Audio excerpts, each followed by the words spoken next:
राधे राधे। प्रणाम सभी को।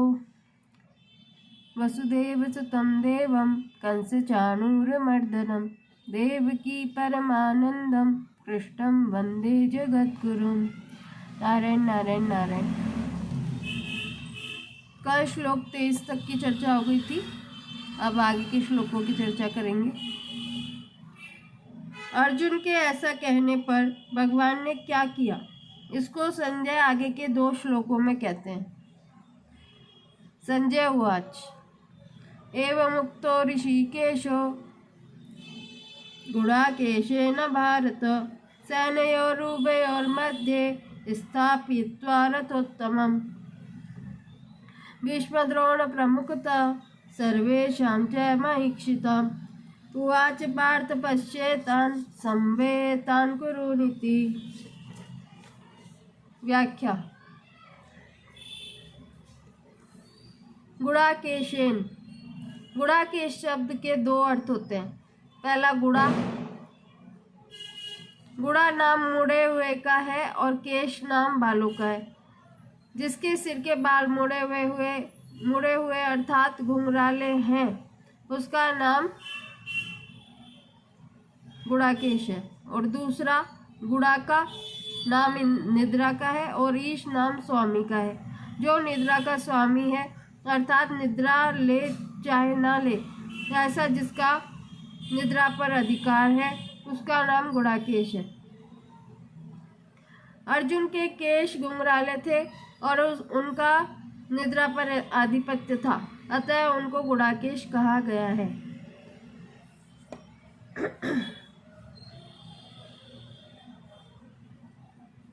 ये जो प्रश्नों की क्विज चालू की है कम्युनिटी टैब पर, आगे आने वाले प्रश्नों में ये प्रश्न भी शामिल होगा, तो सभी ध्यान से सुने। और जितने लोग जुड़े हुए हैं कम से कम उतने लोग तो उत्तर दें प्रश्नों का। गीता जी पढ़ रहे हैं हम, और कुछ तो ऐसा पढ़ नहीं रहे गलत। इससे प्रार्थना है सभी से आगे भी सब लोगों को जोड़े और खुद भी उत्तर दें। एवं मुक्तः, जो निद्रा आलस्य के सुख का गुलाम नहीं होता और जो विषय भोगों का दास नहीं होता, केवल भगवान सुनते हैं, केवल सुनते ही नहीं उनकी आज्ञा पालन भी करते हैं। इसलिए अपने सखा भक्त अर्जुन के द्वारा आज्ञा देने पर अंतर्यामी भगवान श्री कृष्ण दोनों सेनाओं के बीच में अर्जुन का रथ खड़ा कर दिया। ऋषिकेश। इंद्रियों का नाम ऋषिक है। जो इंद्रियों के ईश अर्थात स्वामी है, उनको ऋषिकेश कहा जाता है। पहले 21वें श्लोक में और यहाँ ऋषिकेश कहने का तात्पर्य है कि जो मन बुद्धि इंद्रियां आदि सबके प्रेरक हैं, सबको आज्ञा देने वाले हैं, वे ही अंतर्यामी भगवान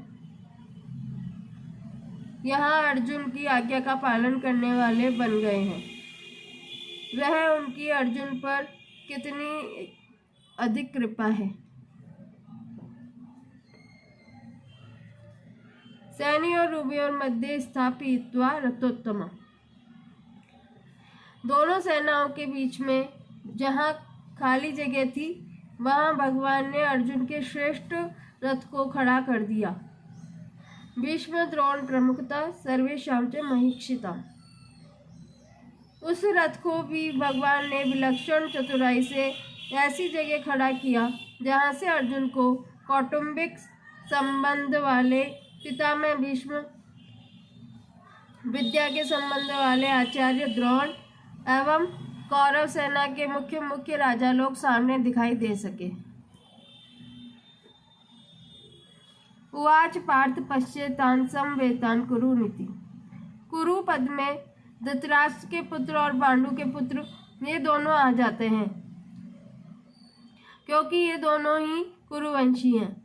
युद्ध के लिए एकत्र हुए इन कुरुवंशियों को देख ऐसा कहने का तात्पर्य है कि इन कुरुवंशियों को देखकर अर्जुन के भीतर यह भाव पैदा हो जाए कि हम सब एक ही तो हैं, इस पक्ष के हों चाहे उस पक्ष के हों। भले हों चाहे बुरे हों, सदाचारी हों चाहे दुराचारी हों, पर है सब अपने ही कुटुंबी। इस कारण अर्जुन में छिपा हुआ कौटुंबिक ममता युक्त मोह जागृत हो, और मोह जागृत होने से अर्जुन जिज्ञासु बन जाए, जिससे अर्जुन को निमित्त बनाकर भावी कलयुगी जीवों की कल्याण के लिए गीता का महान उपदेश दिया जा सके। इसी भाव से भगवान ने यहाँ पश्येतान संवेतान कुरुन कहा है। आपने सुनी है लाइन ध्यान से। ठाकुर जी ने चला के रथ ऐसी जगह खड़ा करा जहाँ से सारे परिवार वाले अर्जुन को दिखाई दे, उनके अंदर मोह जागृत हो और उनके मन में ये हो कि नहीं, युद्ध नहीं करना चाहिए, ये तो अपने घर के ही हैं, जैसे भी हैं, अच्छे हैं बुरे हैं जो भी हैं, मैं युद्ध नहीं करूँगा। और जब ये जिज्ञासा होगी उनके अंदर तो ठाकुर जी से प्रश्न पूछेंगे, और जब ठाकुर जी से प्रश्न पूछेंगे तो ठाकुर जी उत्तर देने के माध्यम से पूरे संसार वासियों के लिए, हम जैसे कलयुगी जीवों के लिए गीता का ज्ञान प्रदान करना चाहते हैं। ये ठाकुर जी अपनी इच्छा करके सुनाना चाहते हैं गीता का ज्ञान। सुन रहे हैं आप ध्यान से। मेरा फर्ज है आप लोगों को सुनाना, मैं बस संतों की प्रसन्नता के लिए ये कार्य कर रही हूँ, मेरा अपना कोई इसमें स्वार्थ नहीं है। बस चाहती हूँ कि जिन लोगों को गीता का ज्ञान नहीं है, जिन बच्चों को आज भी सनातन संस्कृति का कोई अध्ययन नहीं है, वो उनके माता पिता सुने, उन बच्चों को बताएं कि हमारी सनातन संस्कृति क्या है, गीता जी में क्या लिखा हुआ है। और इसीलिए बार बार कहती हूँ कि जो प्रश्न बनाए जा रहे हैं उनके सब उत्तर दें। कम से कम शुरू अभी सरल से कठिन की तरफ जा रहे हैं, हम सरल प्रश्न ही पूछे जा रहे हैं, धीरे धीरे कठिन भी आएंगे, तो ऐसे ही सीखेंगे बच्चे और आप लोगों का भी ज्ञान बढ़ेगा। कई बड़े भी ऐसे निकलेंगे जो आगे आने वाले क्वेश्चन के आंसर नहीं दे पाएंगे, क्योंकि उन्होंने भी कभी परिश्रम नहीं किया ना कि हम जाने गीता जी में क्या लिखा हुआ है, क्या हमारी संस्कृति है, क्या भगवान ने अर्जुन से कहा है। सच मानिए, अगर आप इस गीता जी को ध्यान से पढ़ते हैं और इसका मनन करते हैं तो आपकी ज़िंदगी में ऐसा कोई प्रश्न नहीं रहेगा कि जिसका उत्तर आपको ना मिले। इतनी परम शांति का अनुभव होगा आपको। ये तो आप करके देखेंगे तो ही आपको पता चल सकता है, बाकी तो मैं तो कह ही सकती हूँ। और आप सुन रहे हैं, इधर से सुनते हैं उधर से निकाल देते हैं, ये मानव व्यवहार हो गया है आजकल, उसका कोई कुछ नहीं कर सकता। अस्तु। पश्येतान संवेतान कुरुन, ऐसा भगवान ने कहा। नहीं तो भगवान पश्येतान धातराष्ट्रान समानिति ऐसा भी कह सकते थे, परंतु ऐसा कहने से अर्जुन के भीतर ही नहीं आता। अर्जुन के भीतर युद्ध करने का जोश आता, जिससे गीता जी का प्राकट्य का अवसर ही नहीं आता, और अर्जुन के भीतर का प्रसुप्त कौटुंबिक मोह भी दूर नहीं होता, जिसको दूर करना भगवान अपनी जिम्मेदारी मानते हैं।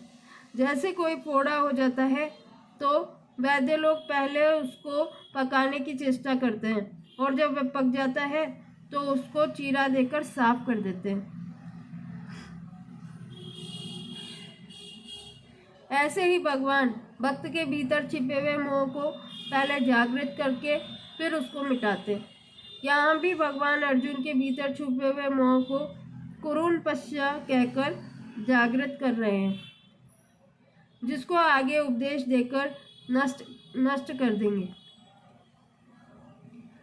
अर्जुन ने कहा था कि इनको मैं देख लूं, निरीक्षे अवेक्षे, अतः यहाँ भगवान को पश्य तू देख ले ऐसा कहने की जरूरत ही नहीं थी।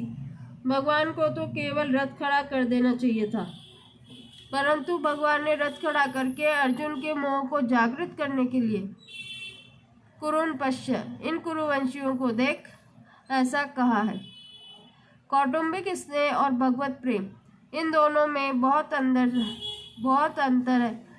कुटुंब में ममता युक्त स्नेह हो जाता है तो कुटुंब के अवगुणों की तरफ ख्याल ही नहीं जाता, किंतु ये मेरे हैं ऐसा भाव रहता है। ऐसे ही भगवान का भक्त में विशेष स्नेह हो जाता है तो भक्त के अवगुणों की तरफ भगवान का ख्याल जाता ही नहीं है, किंतु यह मेरा ही है ऐसा ही भाव रहता है। अब देख लीजिए कितनी सुंदर बात आई है। मतलब करोड़ों लाखों अरबों पाप भी हम कर देते हैं, फिर भी एक बार हम दिल से कहते हैं ना, ठाकुर जी मैं जैसा भी हूँ बस आपका हूँ और एक केवल आप ही मेरे हैं, तो ठाकुर जी सब कुछ भूल कर हमें अपना लेते हैं। इतने दयालु हमारे ठाकुर जी।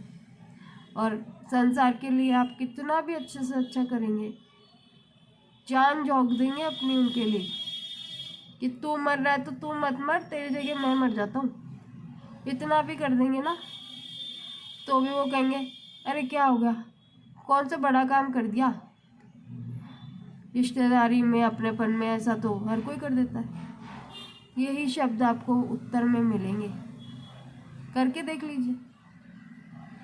लेकिन एक ठाकुर जी हैं कि कुछ भी करोगे ना, कुछ भी गलत से गलत करोगे, बस एक बार उनके सामने शरण हो जाओ और रोकर एक बार कह दो, हे ठाकुर जी हम सिर्फ आपके हैं और आप ही सिर्फ हमारे हैं। हमसे जो गलतियां हुई हैं उनको हमारी भूलें समझकर आप माफ़ कर दीजिए। बस केवल आप ही मेरे हैं और मैं आपका हूँ।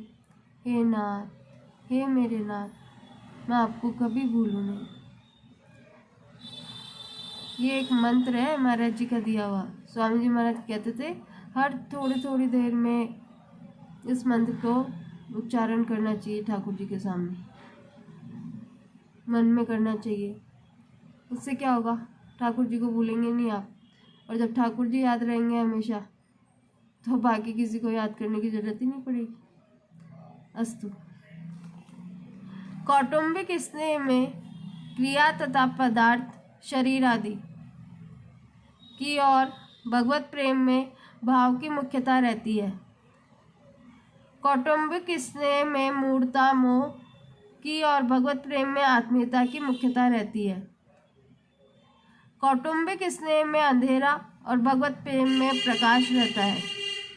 कौटुंबिक स्नेह में मनुष्य कर्तव्यच्युत हो जाता है और भगवत प्रेम में तल्लीनता के कारण कर्तव्य पालन में विस्मृति तो हो सकती है, पर भक्त कभी कर्तव्यच्युत नहीं होता। कौटुंबिक स्नेह में कुटुंबियों की और भगवत प्रेम में भगवान की प्रधानता होती है। पूर्व श्लोक में भगवान ने अर्जुन से कुरुवंशियों को देखने के लिए कहा। उसके बाद क्या हुआ इसका वर्णन संजय आगे के श्लोक में करते हैं।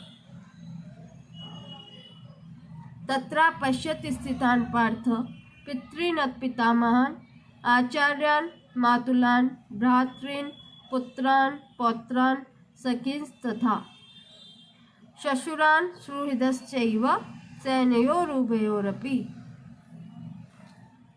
व्याख्या। तत्रा पश्यत सेनयोरुभयोरपि। जब भगवान ने अर्जुन से कहा कि इस रणभूमि में इकट्ठे हुए कुरुवंशियों को देख, तब अर्जुन की दृष्टि दोनों सेनाओं में स्थित अपने कुटुंबियों पर गई। उन्होंने देखा कि उन सेनाओं में युद्ध के लिए अपने अपने स्थान पर भूरिश्रवा आदि पिता के भाई खड़े हैं, जो कि मेरे लिए पिता के समान हैं। भीष्म, सोमदत्त आदि पितामह खड़े हैं। द्रोण, कृपा आदि आचार्य, विद्या पढ़ाने वाले कुलगुरु खड़े हैं। पुरुजित, कुंती भोज, शल्य, शकुनी आदि मामा खड़े हैं। भीम, दुर्योधन आदि भाई खड़े हैं। अभिमन्यु, घटोत्कच, लक्ष्मण, दुर्योधन का पुत्र आदि मेरे और मेरे भाइयों के पुत्र खड़े हैं। लक्ष्मण आदि के पुत्र खड़े हैं, जो कि मेरे पौत्र हैं। दुर्योधन के अश्वत्थामा आदि मित्र खड़े हैं। और ऐसे ही अपने पक्ष के मित्र भी खड़े हैं। द्रुपद, सैव्य आदि ससुर खड़े हैं। बिना किसी हेतु के अपने अपने पक्ष का हित चाहने वाले सात्यकी, कृतवर्मा आदि सुरोहित भी खड़े हैं। अपने सब कुटुंबियों को देखने के बाद अर्जुन ने क्या किया, इसको आगे के श्लोक में कहते हैं। तान समीक्ष्य स कौन्तेय सर्वान् बन्धून् अवस्थितान् कृपया पर्याविष्टो विषीदन्निधिम् अब्रवीत्। व्याख्या। तान सर्वान् बन्धून् अवस्थितान् समीक्ष्य।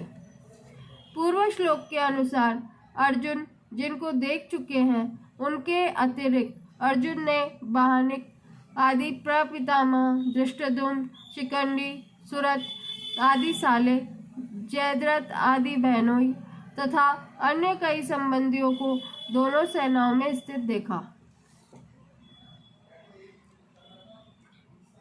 स कौन्तेय कृपया पर्याविष्ट।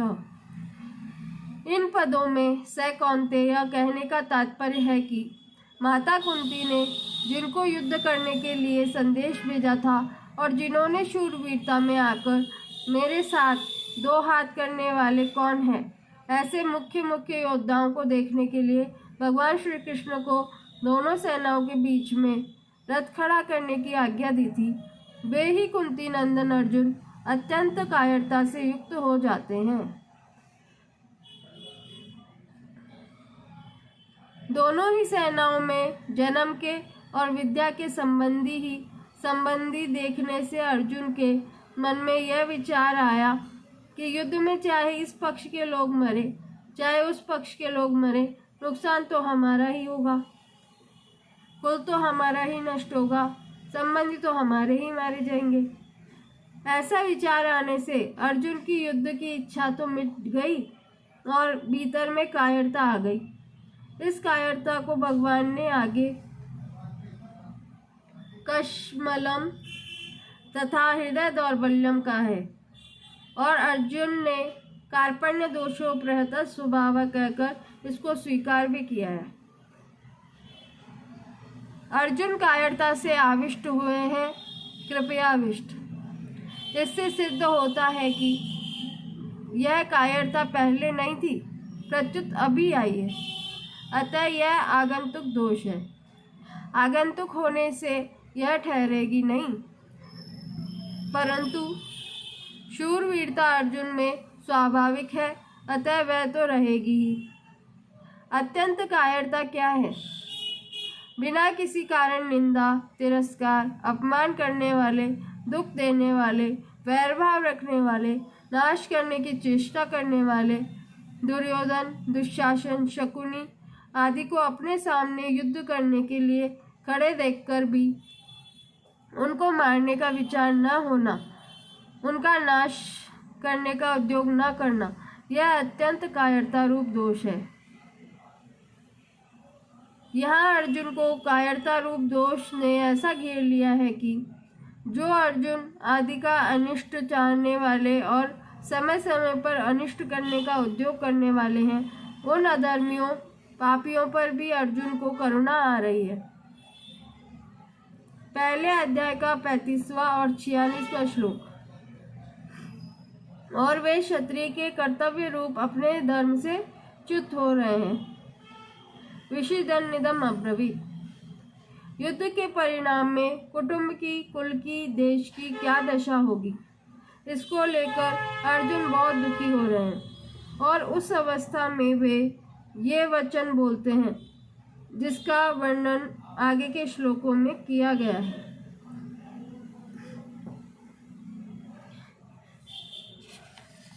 आगे के श्लोकों की चर्चा अभी कर लें क्या अपन? 27, 28 हाँ कर लेते हैं, 30 तक कर लेते हैं। अर्जुन उवाच दृष्ट्वेमं स्वजनं कृष्ण युयुत्सुं समुपस्थितं सीदन्ति मम गात्राणि मुखं च परिशुष्यति वेप्यथस्य शरीरे मे रोमहर्षस्य जायते गाण्डीवं संस्कृते हस्तात् तच्चैव परिदह्यते न च शक्नोम्यवस्थातुं भ्रमतीव च मे मनः। व्याख्या। अर्जुन बोले, दृष्टवेमं स्वजनम कृष्ण युयुत्सुम समुपस्थितम। अर्जुन को कृष्णा नाम बहुत प्रिय था। यह संबोधन गीता में 9 बार आया है। ध्यान से सुनिए सब, 9 बार आया है यह संबोधन। प्रश्न पूछा जाएगा आगे। भगवान श्री कृष्ण के लिए दूसरा कोई संबोधन इतनी बार नहीं आया। ऐसे ही भगवान को अर्जुन का पार्थ नाम बहुत प्यारा था, इसलिए भगवान और अर्जुन आपस की बोलचाल में ये नाम लिया करते थे और यह बात लोगों में भी प्रसिद्ध थी। इसी दृष्टि से संजय ने गीता के अंत में कृष्ण और पार्थ नाम का उल्लेख किया है। यत्र योगेश्वरः कृष्णो यत्र पार्थो धनुर्धरः। धृतराष्ट्र ने पहले समवेता युयुत्सव कहा था और यहाँ अर्जुन ने भी युयुत्सुम समुपस्थितम कहा है, परंतु दोनों की दृष्टियों में बड़ा अंतर है। धृतराष्ट्र की दृष्टि में तो दुर्योधन आदि मेरे पुत्र हैं और युधिष्ठिर आदि पांडु के पुत्र हैं, ऐसा वेद है। अतः धृतराष्ट्र ने वहाँ मामका और पांडवा कहा है, परंतु अर्जुन की दृष्टि में यह भेद नहीं है। अतः अर्जुन ने यहाँ स्वजनम कहा है, जिसमें दोनों पक्ष के लोग आ जाते हैं। तात्पर्य है कि धृतराष्ट्र को तो युद्ध में अपने पुत्रों के मरने की आशंका से भय है, शोक है, परंतु अर्जुन को दोनों ओर के कुटुंबियों के मरने की आशंका से शोक हो रहा है कि किसी भी तरफ का कोई भी मरे, पर वह है तो हमारा ही कुटुंबी। अब तक दृष्टवा पद 3 बार आया है। दृष्ट्वा तु पांडवानीकम, व्यवस्थितान दृष्ट्वा धातराष्ट्रान और यहाँ दृष्टवेमं स्वजनम। इन तीनों का तात्पर्य है कि दुर्योधन का देखना तो एक तरह ही रह गया, अर्थात दुर्योधन का तो युद्ध का ही एक भाव रहा, परंतु अर्जुन का देखना 2 तरह का हुआ। पहले तो अर्जुन धृतराष्ट्र के पुत्रों को देखकर वीरता में आकर युद्ध के लिए धनुष उठाकर खड़े हो जाते हैं, और अब स्वजनों को देखकर कायरता से आविष्ट हो रहे हैं, युद्ध से उपरत हो रहे हैं और उनके हाथ से धनुष गिर रहा है। सीदंती मम गात्राणि भ्रमतीव च मे मनः। अर्जुन के मन में युद्ध के भावी परिणाम को लेकर चिंता हो रही है, दुख हो रहा है। इस चिंता दुख का असर अर्जुन के सारे शरीर पे पड़ रहा है। उसी असर को अर्जुन स्पष्ट शब्दों में कह रहे हैं कि मेरे शरीर का हाथ, पैर, मुख आदि एक एक अंग शिथिल हो रहा है, मुख सूखता जा रहा है, जिससे बोलना भी कठिन हो रहा है। सारा शरीर थर-थर कांप रहा है, शरीर के सभी रोंगटे खड़े हो रहे हैं, अर्थात सारा शरीर रोमांचित हो रहा है। जिस गांडीव धनुष की प्रत्यंचा की टंकार से शत्रु भयभीत हो जाते हैं, वही गांडीव धनुष आज मेरे हाथ से गिर रहा है। त्वचा में, सारे शरीर में जलन हो रही है। मेरा मन भ्रमित हो रहा है, अर्थात मेरे को क्या करना चाहिए यह भी नहीं सूझ रहा। यहाँ युद्ध भूमि में रथ पर खड़े रहने में भी मैं असमर्थ हो रहा हूँ। ऐसा लगता है कि मैं मूर्छित होकर गिर पड़ूंगा। ऐसी अनर्थकारक युद्ध में खड़ा रहना भी एक पाप मालूम दे रहा है। अब इससे आगे की श्लोकों की चर्चा कल करेंगे। नारायण नारायण, राधे राधे सभी को।